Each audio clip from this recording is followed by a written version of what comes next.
Okay, today we are meeting with Debby Lyttle, and she is going to tell us a little bit about herself, how many years she's been teaching, where she's currently at. So you can go ahead. Okay, I am a band director in Tsinghua International School in Beijing, China. And I just finished my 8th year here. I will be here one more year and then I'm retiring. That's amazing. Yeah. Before this, I was 13 years in Guatemala City teaching band, choir, and general music, grades 3 to 12 mostly. Although the first year it was pre-K to 12, and I'm just so glad I'm not doing those little kids anymore. And before that, I lived in Oregon, and I taught for 5 years at a school for homeschoolers, band and orchestra, and Spanish. And then I did a year at Lake Oswego doing junior high, doing a choir. It's like the job from hell. And then before that was 2 years in Welches, Oregon, which is like the last town outside of Portland before you hit Mount Hood, teaching choir and general music. That is an amazing span of jobs and places.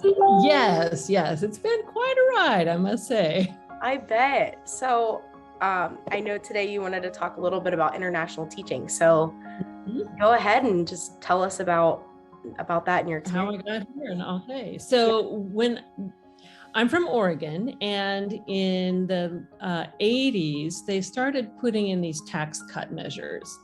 Measure 47 was the Measure 5, Measure 47, and Measure on the road. But and I used to be an accompanist at our local high school, and I played piano for the choirs. It was a non-certified position. I was a classified employee. I had a great time, worked a couple hours a day, was support staff for the music department. Well, then budget cuts come in, and by the time I left Oregon, which was in 2001, the Portland Public Schools, the year after I left was the year that they closed the Portland Public Schools 3 weeks early and said, go home, we've run out of money. There was nothing left to cut except the school year. Wow. And yeah. And that was from, I was support staff. Yeah, so to end the school year early, that's crazy. Yeah, there was nothing left to cut. I mean, they had cut libraries, sports, PE, arts, administration, building maintenance, and it has not even come close to recovering yet, which is just very, very sad. And Portland Public Schools used to be a model inner city school district that people from all over the states would come and see what Portland was doing right. We had an amazing arts school, in North Portland, which is the lowest socioeconomic area of the city. Amazing arts magnet school, amazing tech magnet school. I mean, it's so depressing what's happened to it. There's 13 high schools in Portland Public School District, and after I'd been gone maybe 3 or 4 years, I was able to get home for the big parade. Yes. And it used to be, like every school would have a band in the parade, and that year there was one band that was made up of 4 or 5 kids from each of the schools that were marching in their own uniforms, and that was how badly the arts had been cut. It was pretty depressing.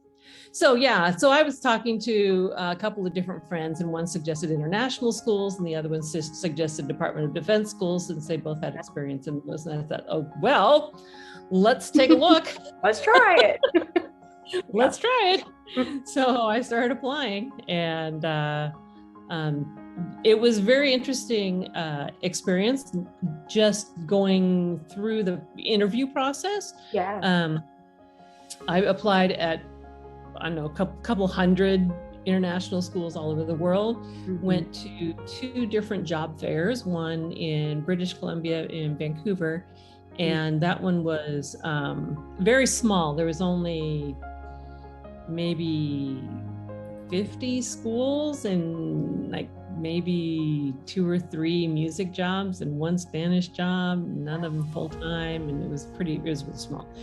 But my husband went with me, and we went to listened to several heads of school talk about their school. So he okay, yeah, we're in it. It's okay.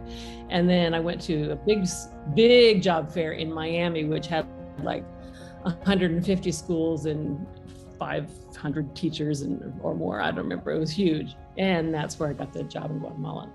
That's amazing. And doing interviews, I learned that there's 2 things that you need to know about doing an international job. You're looking at the school and the job, but you're also looking at your living situation. So the jobs in the Middle East, many of them you're living in a compound where you're living with all your other colleagues and all of their families. And that's not really exactly. Well, it's interesting to know that, so that if people are interested in pursuing international teaching jobs, to kind of look for those things. Yeah. And, I interviewed a school in Curacao, and they said, yeah, probably if you have a tag-along spouse, because my husband was not a teacher, this would not be a good placement for you you can't really support a family without them. But that's good to know, up front, so you're not putting yourself in a situation where you're like, exactly, I can't bring my husband with me. So I ended up at Guatemala, and I was there for, like I said, for 13 years. Unfortunately, after the first year, my husband died suddenly while we were on vacation over the summer, which was, as you can imagine, the worst thing in the world to happen. Yeah, new place. But I had just made the biggest change of my entire life. I had moved countries. I had gotten a job in a different place. But I had a church and home and family and a job. And like I said, that year was the year Portland Public Schools closed early. There were no music jobs at home. So you had to, I stayed, and I had read that, you don't do anything the first year that you're widowed, because you have no brain cells to process anything. Don't make any major life decisions, because you just can't do anything. So I just stayed put. And I was expecting to be there, 3 to 5 years. That was the original plan. I was there 13. So you must have liked it then. Yeah, for the most part. I mean, there were ups and downs, like any job has. And I was teaching, like I said, grades 3 to 12 mostly was the most of the time I was there. And that was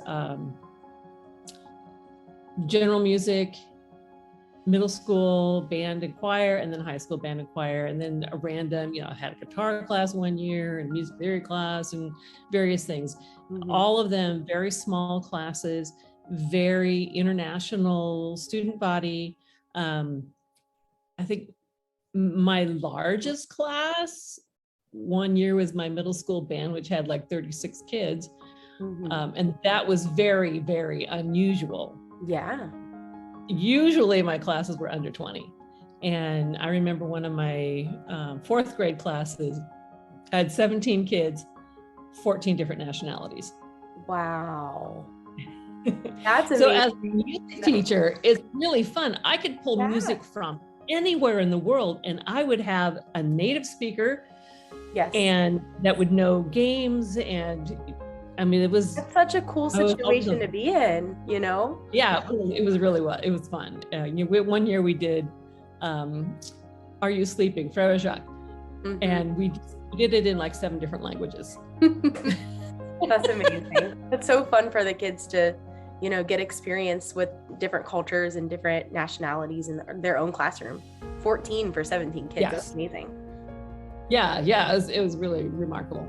And it was a good place to be. However, after 13 years, I had been there so long that my status changed. So as an international teacher, usually in an international school, you have a very nice salary. You have airfare home every year.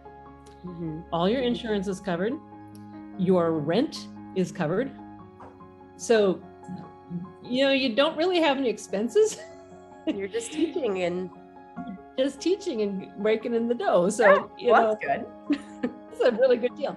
But if you're a local hire, then you don't have the airfare and you don't have the housing allowance. And that's a huge pay cut. And I had been there so long.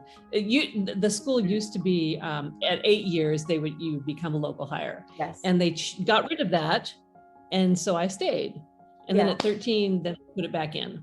So then you're like, okay, well. Yeah, we're done. Yeah. Then you got your new job in, where is it again? I'm in Beijing, China. Beijing, China. Nice. Yes. Have you been enjoying that? It's actually, in many ways, I love it. It's, like I said, every job has its pluses and minuses. Mm-hmm. This big plus here is I am only teaching middle school and high school band. So I'm totally focused on one thing, which I really love. That's really nice. Whereas at my previous school, I was everything, jack of all trades, master of none. And it's like, when the kids walk in the door, I'm not sure if I'm supposed to look down or look up because I don't remember who's coming in. Is it my first grade or is it my Well, that's good. It's kind of narrowed your spectrum so you can focus a little more on what you're doing. So that's awesome. Yeah. The thing I don't like about it is I see my kids twice in a 6-day rotation. So that's it's the only that's one of the not a lot of contact time. Yes. So, my previous school, the primary kids were once a week, and middle school and high school were every other day. Well, when I went from every other day to every 3 days, then it was like, it didn't just cut my curriculum by a third, it cut it in about half of what I could cover. Just because retention is so bad when you don't see them that often. So amazing. And I'm so excited, you signed up for this and we could hear about your experiences.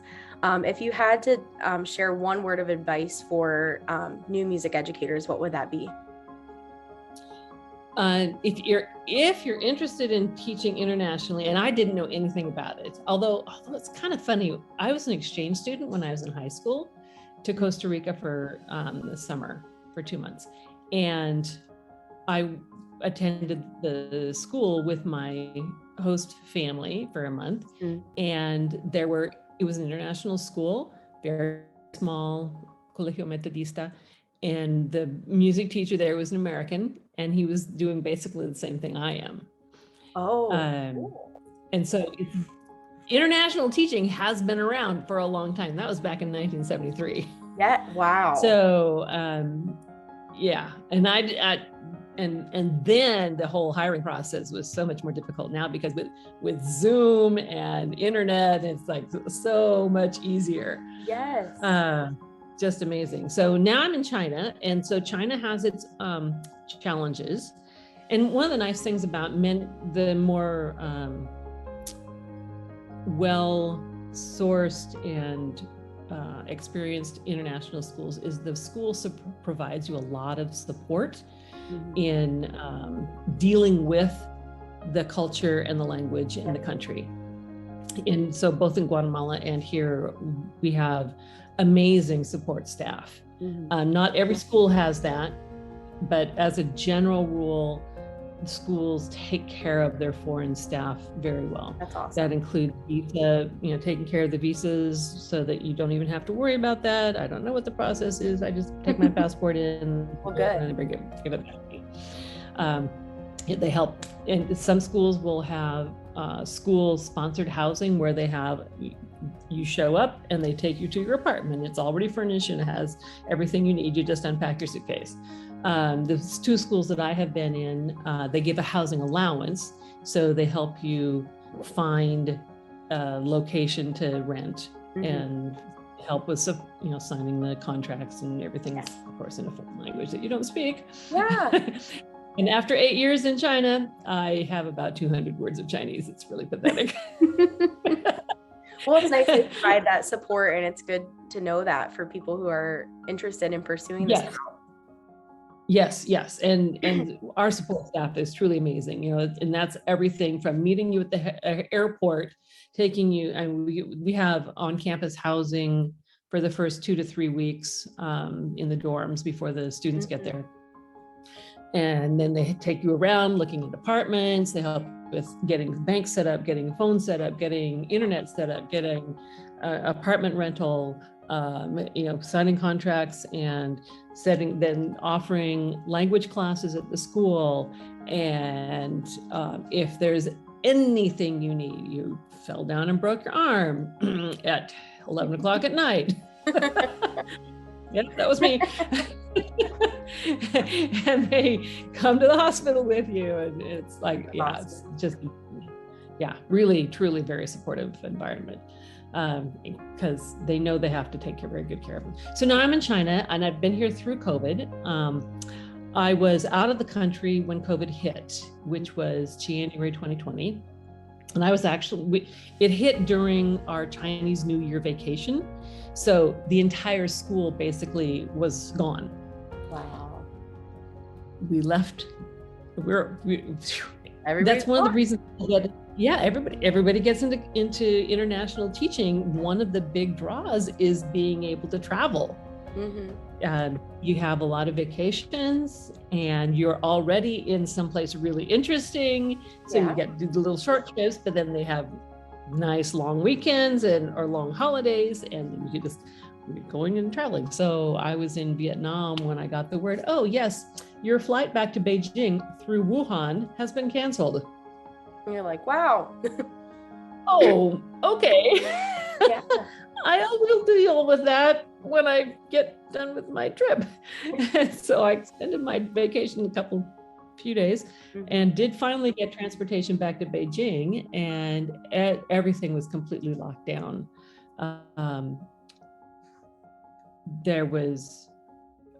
We had to be in Beijing for 2 weeks before they would let us into the school.